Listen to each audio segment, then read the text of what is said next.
Hey, what's up, guys? This is my first live streams for YouTube. I'm gonna give it a second. Hopefully some people can get on here. If not, I'll just go ahead and just continue. But I wanted to give a quick update. Black Sheep number one. Hey, what's up? Well, I wanted to do a quick update on what happened to me at the federal courthouse. I am under pretrial release services for a disorderly conduct charge. The correct charge, or the correct name of it, is creating a disturbance. So I'll kind of touch up on what went down when I was at the courthouse. So I went Monday to attend a trial. It was an open public trial for a gentleman named Omar Kazi. Omar Kazi has been in prison or in jail for 4 years, and he just now recently got a trial, got his day in court. So it was very important to me. So I went there for voir dire as jury selection.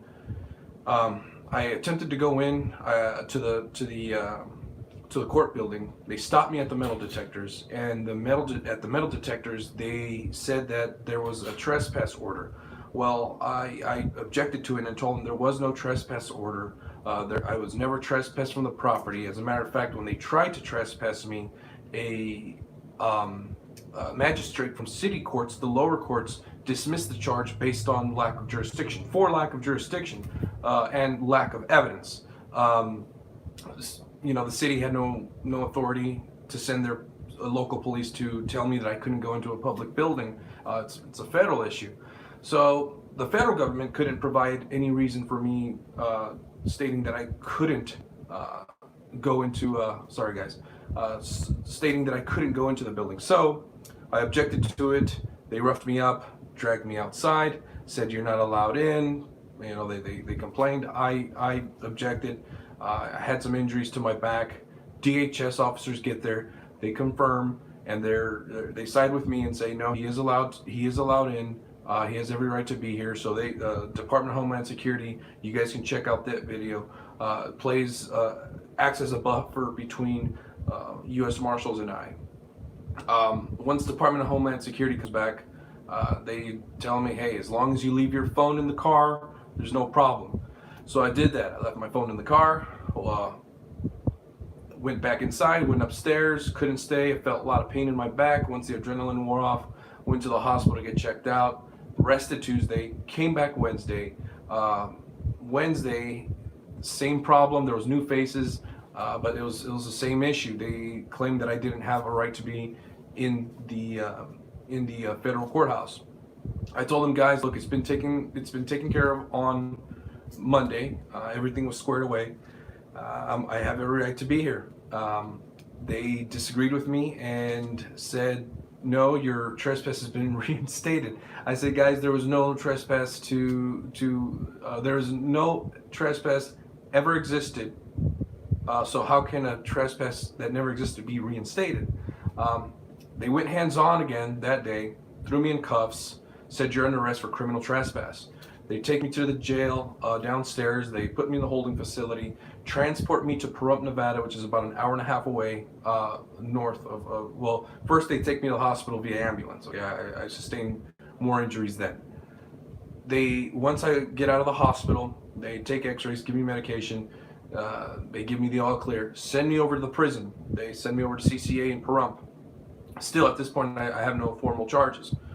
Following day, still no charges. Then the next day, they finally filed charges on me, and the charge was not trespass, it was disorderly conduct. So they said, you're not allowed in. We're going to give you a problem. They created the problem. They created the disruption, the disturbance, and then they blamed it on me. So I am on pretrial release services for that. But let me get something here I wanted to show y'all. Sorry. Should have had it in my hand. But part of the conditions is this breathalyzer test. I have to take this. It has a little camera on it. The camera says, or the camera is so that they can make sure it's me submitting the breathalyzer test. I don't drink. I don't like alcohol, but they still added this on the pre-trial release conditions. So I have to blow into this machine, send them a picture, and it records the data. It gets sent over to the federal government, my officer, who then stores it in a database. Another part of the condition is I have to, once I get to the federal building, because that's where pretrial services is, I go in, I have to be escorted from the front to the pretrial services office, from the pretrial services office back to the door. Now, another condition that even my officer, the supervising officer, thought was odd, and I thought it was odd, and a few people thought it was odd, is that I cannot enter the building with my cell phone or any recording device. I advised I alerted to the officer that, hey, I'm on my way down, but I need my cell phone because I will be driving with Uber. I do use Uber sometimes, so I need my phone to order the ride. He says, well, I don't think it'll be a problem. I'll give them a call and see. Well, he got back to me and said, no, they don't want you in the building with your cell phone at all, with any recording device. Now, we are in a time of tyranny. We are in a time you're seeing more First Amendment auditors, you're seeing Second Amendment auditors, Fifth Amendment, Sixth Amendment auditors. When are we going to realize that our nation is morally and spiritually bankrupt?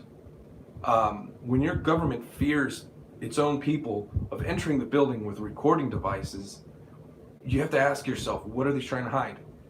What is their true intent? I mean, we all know, anyone who's an adult who's seen movies or has read stories about criminals and how they conduct their crimes, they want to hide all the evidence. They start unplugging phones, they start covering up cameras so that their crimes cannot be caught on tape. Our government is working the same way. Everything is a secret from us. We are the ones who created them. We established government. Their powers, their just rights derive from the consent of the governed, we the people. We created them. Okay? The creation cannot be greater than the creator. So, if we are in this time where the government can punish you for recording them, we are at the level of tyranny, guys. We are at full on tyranny. I can't believe that they wouldn't even let me leave my cell phone at the front door. I offered to give my cell phone over to the officer just so I can be able to get a ride back home. They said no. Even if you surrender it to us, we're not going to accept that. We want to make it hard. We want our thumb pressed down on you because you are our subject. You have no rights. You have privileges. We, the government, have rights. You are just our subject. It's the other way around, guys. It's flipped from what our founders truly intended a republic to be. In a republic, the person, the individual, doesn't exist for the country. The country exists for the protection of the individual and the individual's private property. I have a right to be secure in my person, houses, papers, and effects. My person, my body, which is my property. My house is my property. Papers, more of my property. My cell phone affects more property. My rights derive from property. And in order for you to take my property from me, you have to give me due process of law. And this pretrial release is not due process of law. I still have not been found guilty. They're giving me drug tests. They're making me blow into a machine.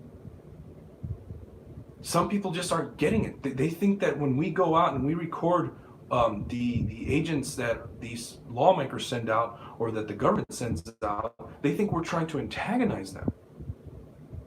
They think we're trying to just stir up trouble because we're bothering them. No, we're trying to remind them that we the people preserve the spirit of resistance. And yes, damn right, they should fear us. Because great men once said that when the government fears the people, there's liberty. But when the people fear the government, there's tyranny. At what point do you have to realize, at what point will you realize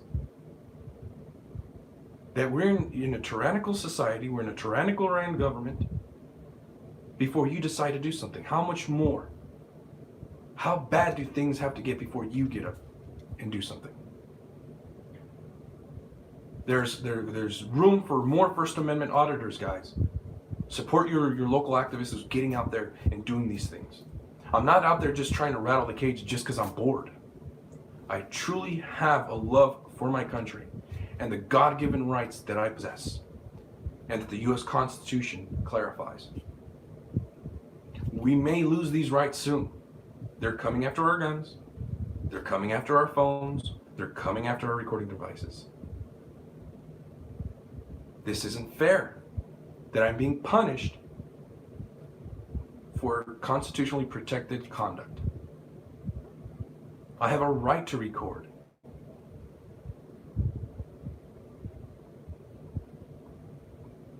They want to intimidate us into complying because they know people who are intimidated are less likely to be politically active.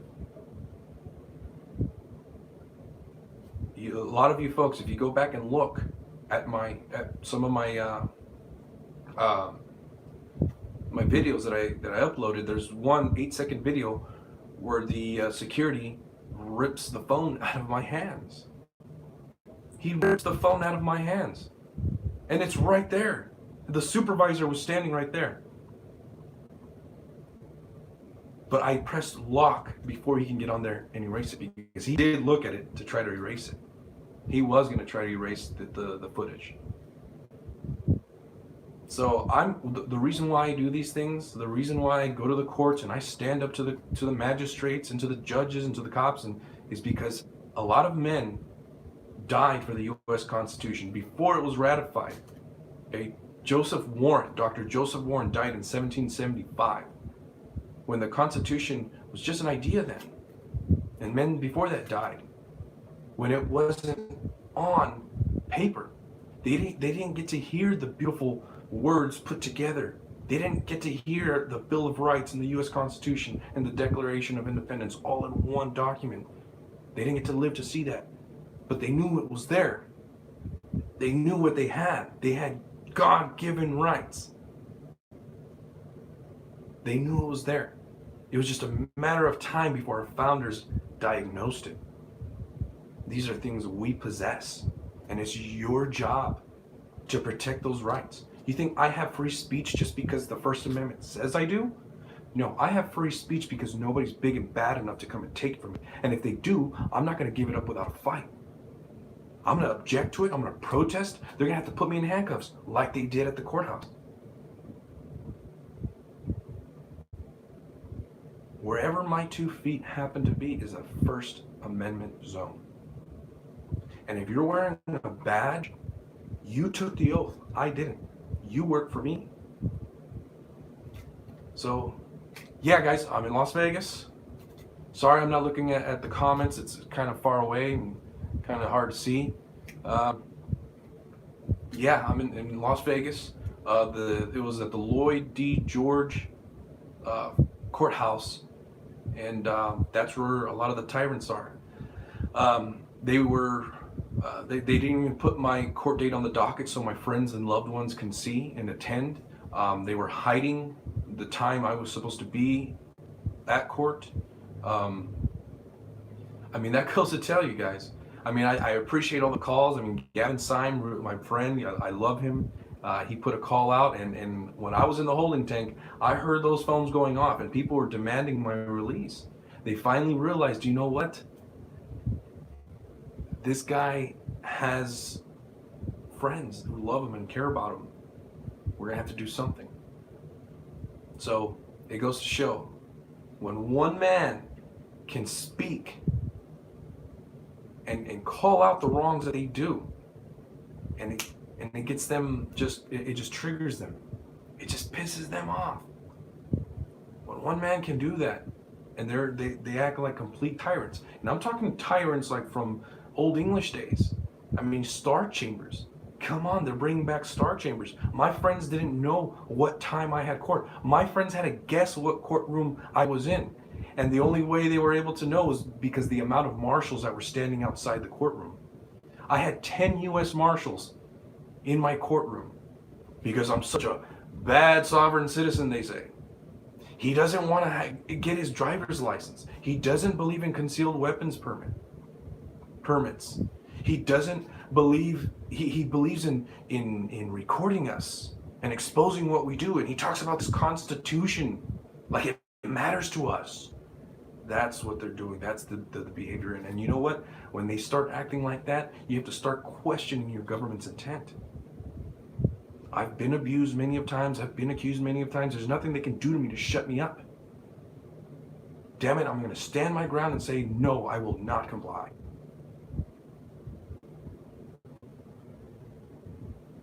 So I wanted to thank James Freeman. James Freeman messaged me earlier and said, hurry up on YouTube and give an update. He was going to talk about.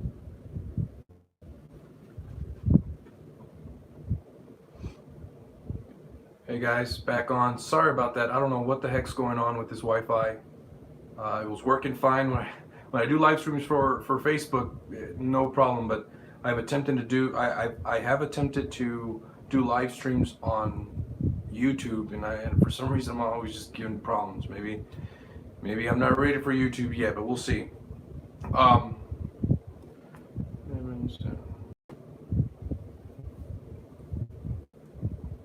Alright guys, sorry about that again. Yeah, I hope you guys can go back and check out the replay.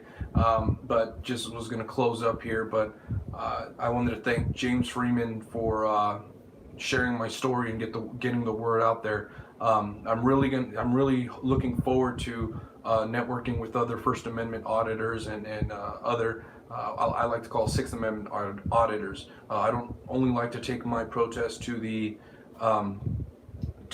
courthouses and to police stations. I like to go to the face of the tyrants, the ones wearing the robes, passing judgment on us, the people. So I'm sure you see, you'll see some of my videos where I touch on that. But also wanted to close up with this. If some of you are still on, I know I was having problems earlier, but I think I fixed it. Now, I got some information from the Nevada Policy Research Institute. Now, this is regarding asset forfeiture and property seizures by our local police department, the Las Vegas Metropolitan Police Department. Now, it's civil asset forfeiture, and what civil asset forfeiture is it's something that our local law enforcement utilizes to take money away and funds from people suspected of crimes. No due process at all. They suspect them of a crime. If they think that the money was somehow earned through a criminal enterprise, they have the authority to take it, seize it from them, and the funds are transferred over to the Las Vegas Metropolitan Police Department. Now, in 2016, Metro reported a total seizure of more than $2.1 million and a total of forfeitures of over $1.9 million worth of cash and property. Now, a lot of these forfeitures and a lot of these seizures were done were done in minority neighborhoods, and a lot of it had to do with a lot of the money involved was less than $1,000. Pretty much making it cost prohibitive for innocent parties to contest the seizure because the legal fees would surpass the amount of money that was seized. So the legal fees was just, it wasn't even worth it to go back and try to get your $900 back. It was just outrageous. And I was looking for something here. In 2016, according to this report, there were an estimated 43 forfeiture cases involving assets worth less than $100, okay? And in one case, one man was ripped of 74 cents. That's right, 74 cents was taken from him, was seized from him, and they used the asset forfeiture law to do that. So that's what I'm fighting. I have a really corrupt police here. There's a really corrupt police station here. I'll probably do another live stream on this later There are some things that I have done in the past. I've done streams where I've mentioned not only our local police department's corruption, but our city municipal courts, how they're violating not only the U.S. Constitution, but the Nevada Constitution. The Nevada Constitution mandates all fines and that are collected through penalties to be transferred into the education fund, and the city of Las Vegas has not been complying with that law. So those videos of mine that I've done on that topic have been removed from Facebook. So I want to do another live stream on that. But guys, I do have some good content coming for the city jail, Las Vegas Metropolitan Police Department. I do want to do some First Amendment auditing there. I'm not going to get out. I'm not going to just stay out the fight. I'm going to stay away from the federal courthouse for a while because it is part of my pretrial release. They don't want me there with a cell phone or any recording device, as I explained earlier. Our government really fears people with cameras. I mean, so that they fear us with cameras, and now they want to take our guns. You know, look at the way they're treating us, and there is an armed population. Imagine how they're going to treat us when there's no firearms. When we're not armed and there's no way to defend ourselves, who knows what else they'll do. So I really hope you guys can stick around. I appreciate you guys subscribing. Please share and my story. I want to get the word out and hopefully inspire more people to come around. We do need more First Amendment auditors. We need more people pushing and reminding our rulers that we preserve the spirit of resistance.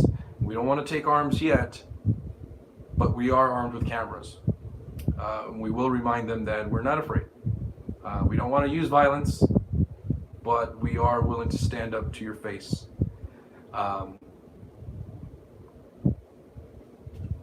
So, all right, guys, just know why we do this, man. God, country, and family.